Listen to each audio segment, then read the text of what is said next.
You are looking at a miniature kit plane that can rip across the sky at speeds of nearly 300 miles an hour. It's called the BeDe-5J, and its pilots say it's like flying a rocket. The tiny and highly evasive jet is currently used as a stand-in for low-altitude guided cruise missiles in preparedness exercises held by the Joint Cruise Missile Defense Program. It's a tough target to lock onto, and for good reason. It's small, maneuverable, and very fast, yet can be built in your garage.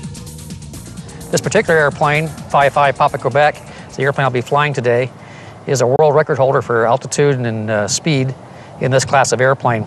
Although the way it's outfitted today, it could beat all those records also. I know Ed was expecting it to work that way. Its designer is a living legend of modern aviation. But it was a fairly simple airplane from a jet standpoint. It was very, very simple. One of the tricks in designing a jet airplane, particularly if it's going to have civilian use, is that you have to sweep the wings and you have to make them thin. But when you get in a turn and start pulling G's, it can divert, as they call it, and actually one side will stall and the thing will flip over. We lucked out on this thing. We could sit there and you could pull 4 or 5 G's and it would be shaking and vibrating, but it would never once roll off in your back or anything like that. And one writer who flew the thing says, if you're in that condition like that and you want to go and get out of it, shove the throttle forward. He said, just be sure the nose is pointing in the direction you want it to go because it's going to get there real quick. And it would. It would just zoop right out of the thing real nice. He wrote in the article, as he was turning base to final for his landing, he felt more comfortable in the BeDe-5 than he did in his Cub. And I can understand, he only had like 45 minutes in the BeDe-5. It did everything you expect to do when you expect it. Realizing that many builders of the BeDe-5 would require a special type of training, Jim BeDe devised a ground trainer to familiarize potential BeDe-5 pilots with the handling characteristics of his small pusher monoplane. It took a long time for us to develop all the little factors that go into it. And it was enjoyable for me as an engineer, and flying it was enjoyable. I get a big kick out of knowing that you do calculations and it comes out the way you want it to do. To me, it's the old joke about never met a girl that you didn't like. Well, I never met an airplane I really didn't like. Now, there's some I wouldn't spend a lot of money to buy, but I still go up and fly in them. Well, one of the secrets about this airplane, people ask us about this, is how is this airplane able to go 300 miles an hour on a 300-pound thrust engine?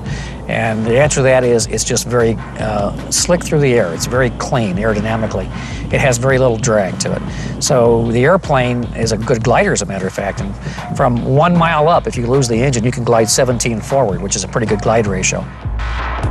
It's got a 300 thrust engine in it. The airplane weighs just over twice that, so it's got a lot of good acceleration. It's stressed for over 6 Gs, positive and negative, and it's a kick to fly.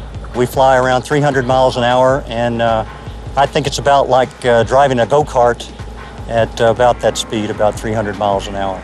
The one thing you can never compromise on is safety. You always make it the very best way you can possibly make it. You know, the automobiles are designed to wear out after a certain time. Well, all right, so you got a big hole in the fender because they're rusted. In an airplane, you can't do that. You have to make an airplane be as perfect and as well built as it possibly can. And that's why DC-3s that were made in 1933 are still flying, because they're just as safe now as they were then, because the materials and the methods of doing it were that good. People ask me, what happens if something goes wrong in that airplane? I mean, how do you get out of it? Does it have an ejection seat? And the answer is no, it has no ejection seat. But it's like the World War II fighters. You open the canopy and jump out, even from low altitudes. The airplane, you can actually, from 250 knots, which is about 300 miles an hour, we can put the airplane, nose it upward, and get over 2,000 feet in the air as I'm unstrapping. And I did that in 2004 as my last bailout, and I hope to be my last bailout.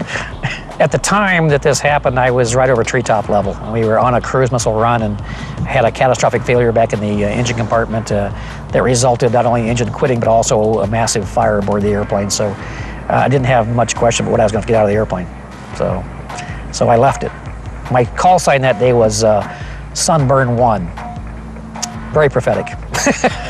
So, yeah. For some, small planes are all about flying high and fast.